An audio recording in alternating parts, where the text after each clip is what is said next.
Sir ఎంతోమంది నిరుద్యోగులు ఉన్నారు. వాళ్ళందరికీ ఉద్యోగాలు ఇచ్చి వాళ్ళ కుటుంబాలకు ఆసరగా నిలిచాలే తప్ప లేనిపోనివని చెప్పి ఎన్ని కష్టపడి చదువుకొని ఉన్నట్టు ఉద్యోగాలు చేస్తున్నటువంటి ఉపాధ్యాయుల పైన ఎటువంటి బురద చల్లకూడదు. Okay, thank you sir. So కేవలం రాజకీయంగా దీన్ని చూపిస్తున్నారు. మీ కష్టం కానీ మీ కుటుంబాల శ్రమ కానీ ఇవన్నీ వాళ్ళకి అవసరం లేదంటారా సార్? 5 సంవత్సరాల జగన్ ప్రభుత్వంలో ఇదే ఉద్యోగాలు ఇచ్చి ఉండింటే ఈ ఉపాధ్యాయులందరూ వాళ్ళకే సపోర్ట్ చేసిండే వాళ్ళు కదా. వాళ్ళు ఇవ్వలేదు, వీళ్ళు ఇచ్చారు. వీళ్ళకి ఎవరైనా చేస్తారు? అన్నం పెట్టే వాడికే ఎవరైనా సపోర్ట్ చేస్తారు తప్ప అన్నం పెట్టకుండా కష్టపడే వాడికి ఎవరు సపోర్ట్ చేయరు. సారా శిరీష 3000 చేంజ్ బీసీసీ కేటగిరీ. ఎటువంటి రిమార్క్స్ అయితే లేదు. ఎందుకంటే నేను టెట్ రాసినప్పుడు మార్క్స్ కౌంట్ చేసుకున్నా. నాకు ఎన్ని మార్క్స్ అయితే వచ్చాయో అంటే మనం రాసుకుంటాం కదా, ఆ మార్క్స్కి వదిలిన మార్క్స్ సేమ్ ఉన్నాయి. మళ్ళీ తర్వాత మనకు మెగా డిఎస్సి అప్పుడు డిఎస్సిలో కూడా ఫస్ట్ టైం రిలీజ్ చేసినవి, నెక్స్ట్ సెకండ్ టైం రిలీజ్ చేసిన కీ షీట్స్లో ఉండే మార్క్స్ అంతా సేమ్ ఉన్నాయి. మేము ఏదైతే కౌంట్ చేసి ఇన్ని వస్తాయి అనుకున్నామో దానికి అలాగే వచ్చాయి. ఒక 1-2 మార్క్స్ అంటే మన గెస్సింగ్ కొద్దిగా అటు ఇటు ఉంటుంది కదా, అట్లా 1-2 మార్క్స్ డిఫరెన్సెస్ తప్ప అసలు ఎటువంటి డిఫరెన్స్ లేదు. ఓకే సార్, ఎటువంటి చాలా క్లియర్ ట్రాన్స్పరెంట్గా జరిగింది సార్. ఇది మాత్రం నేను మనస్ఫూర్తి చెప్తున్నా. ఏదో ఒకరి కోసం అని కాదు, లేదా వీళ్ళు ఏదో అడుగుతున్నారని కూడా కాదు. నా మనస్ఫూర్తి చెప్తున్నా, చాలా ట్రాన్స్పరెంట్గా జరిగింది. ఎవ్వరు ఒక్క రూపాయి కూడా ఇవ్వలేదు. ఇదైతే 100%. మీరు ఏ క్వశ్చన్ అయినా ఉండని సార్. స్పోర్ట్స్ కోటాలో ఎవరికైతే సర్టిఫికేట్స్ ఉన్నాయో, ఎవరైతే ఆడినారో వాళ్ళు సర్టిఫికేట్స్ ప్రొవైడ్ చేయడమైంది, వెరిఫికేషన్ జరగడమైంది, అలా వాళ్ళకి వచ్చాయి తప్ప. సార్, నాదైతే బీసీసీ కేటగిరీ నుండి వచ్చింది. అంత ట్రాన్స్పరెంట్ సార్. ఉన్న ఎంతైతే మెంబర్స్, లిమిటెడ్ మెంబర్స్, చాలా లిమిటెడ్ మెంబర్స్, అంత లిమిటెడ్ మెంబర్స్లో కూడా ఎటువంటి అవకతవకలు జరగలేదు అని అంటే మిగతా వాటిలో జరిగే ఛాన్స్ కూడా లేదు.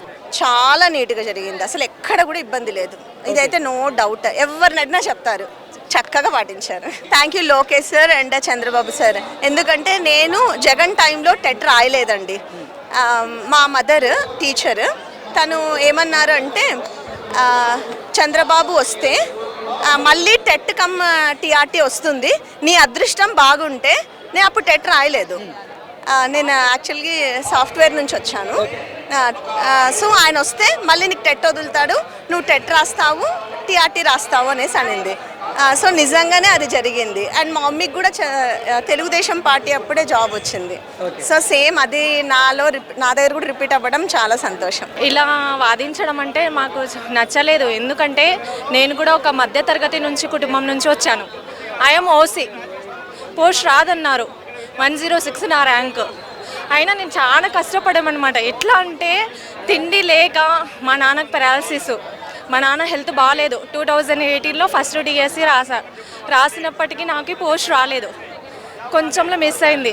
ఆ తర్వాత 7 సంవత్సరం ఏకధాటిగా కష్టపడ్డాము. దానికి తగ్గ ఫలితమే ఈ డిఎస్సి. మాకు అసలు చెప్పుకోవడానికి ఎంతో సంతోషంగా ఉంది. ఈ 7 సంవత్సరాల కోరిక ఫలించినందుకు సంతోషంగా ఉంది. అది వాస్తవమే కాదండి. ఎందుకంటే నేను ఇప్పుడు ఓసీ క్యాండిడేట్ని, నేను ఈడబ్ల్యూఎస్లో నాకు పోస్ట్ వచ్చింది, నేను 106 ర్యాంక్. బట్ నాకు రాదనుకున్నా. అట్లాంటి నేను కూడా అనుకున్నాను అనమాట, ఏం చేస్తుందో ఈ ప్రభుత్వం, ఎలా ఇస్తుంది పోస్టులని చూద్దాం. చాలామంది ఇలాగే అంటున్నారు కదా ఈ ప్రభుత్వం గురించి అనుకున్నా. కానీ అది మాత్రం తప్పుడు ఉద్దేశం. అలా న్యాయంగా చూశారు వాళ్ళు, న్యాయంగా ఇచ్చారనమాట. దీంట్లో ఎటువంటి తప్పుడు ఉద్దేశం లేదు. అవకతవకలు అనేటివి ఏ విధంగా జరగలేదు. అసలు ఆ విధంగా జరగలేదు. అంటే వీళ్ళకి ప్రస్తుతం ఉన్న వాళ్ళకు హారిజెంటల్ ప్రాసెస్, వర్టికల్ ప్రాసెస్ అనేది అర్థం కావడం లేదు. దానివల్లనే ఇప్పుడు ఇలాంటివన్నీ అవకతవకలు జరిగి ఇలాంటివి చేస్తున్నారు చెడుగా. కానీ ఆ విధంగా అయితే ఏవి జరగలేదంటే. నా పేరు జి సతీష్ చంద్ర. నేను ఇక్కడే కర్నూలు జిల్లా గూడూరు మండలం పెంచిలపాడు గ్రామంలో చెందిన నివాసిని. నేను ఎగ్జిట్గా కులుమాల గ్రామంలో విధులు నిర్వహిస్తున్నాను. నాకు 87.67 మార్కులు వచ్చాయి. డిస్టిక్లో 111, 110 ర్యాంకు రావడం జరిగింది. కానీ ఇప్పుడున్న ప్రభుత్వం ఈ డిఎస్సి ద్వారా సెలెక్ట్ అయిన వాళ్ళని అంతా ఫేక్ అని గుర్తిస్తున్నారు. ఇది చాలా బురద చెల్లే ప్రక్రియగా భావిస్తున్నాము. నాకు నాన్ లోకల్లో ఓపెన్ కేటగిరీలో రావడం జరిగింది. మేము దాదాపు 4 నుంచి 5 సంవత్సరాల వరకు నిరంతరం శ్రమించి మేము కష్టపడి జాబులు తెచ్చుకున్నాము. కానీ ఈ విధంగా వాళ్ళు రాజకీయ కుట్ర పడడం చాలా అసభ్యకరము. తప్పుడు ప్రచారం అండి. ఇది మొత్తానికి పూర్తి తప్పు ప్రచారం. నిజంగా వాళ్ళ దగ్గర ఆధారాలు ఉంటే నిరూపించాలా, ఆధారాలు నిరూపించాలి. అంతేగాని తప్పుడు ప్రచారం చేయడం అనేది దీన్ని ముఖ్యంగా రాజకీయం చేయడం అనేది మంచి విషయం కాదు. ఎక్కడైనా రాజకీయం కనబడుతుందా? ఇన్ని వేల మంది ఉద్యోగస్తులు మీరు కష్టపడి సంపాదించి మీ కష్టాన్ని నమ్ముకుని బయటకు వచ్చిన వాళ్ళు ఈ రోజున ఎక్కడైనా రాజకీయ రంగం చూడండి, ఆ చివరి నుంచి ఈ చివరి వరకు ఏ పార్టీ జెండా మీకు కనబడుతుందా? ఏ పార్టీ లేదు, ఏ పార్టీ లేదు ఇక్కడ. ఇది కేవలం మెగా డిఎస్ లో కష్టపడి చదివి సాధించిన ఉపాధ్యాయుల ర్యాలీ అండి.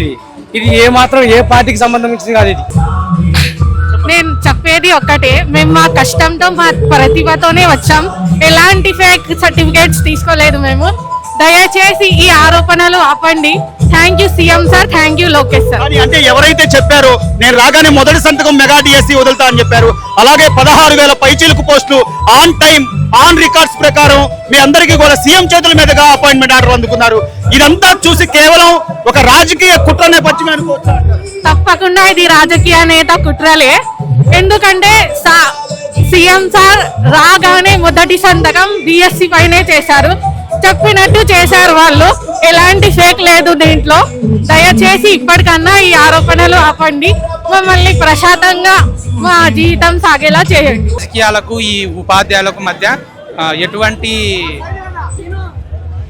రాజకీయాలకు ఉపాధ్యాయులకు ఎటువంటి లింకప్ పెట్టొద్దని చెప్తాను. ఉపాధ్యాయులు అనేది ఓన్లీ విద్యార్థుల పరంగా, విద్యార్థుల మంచి భవిష్యత్ పరంగా ఆలోచిస్తారు కాబట్టి విద్యార్థుల పరంగా ఆలోచించి ఉపాధ్యాయులుగా చూడాలని నా యొక్క మనవి చేస్తాను. కానీ దీన్ని కూడా రాజకీయం చేస్తూ ఆధారాలు లేవు, ఎక్కడ ఆరోపణలు తప్ప.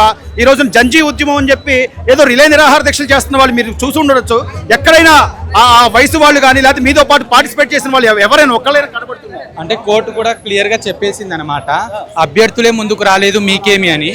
అందుకని మనం కూడా ఎవరికైతే కనుక అన్యాయం జరిగిందో వాళ్ళు ముందరకు వచ్చి నాకు జరిగింది అని చెప్తే కనుక బాగుంటుంది. ఎవరెవరో చెప్పడం వల్ల ఇదన్నీ ఏమంటారు తప్పుడు సమాచారం అని నేను భావిస్తాను.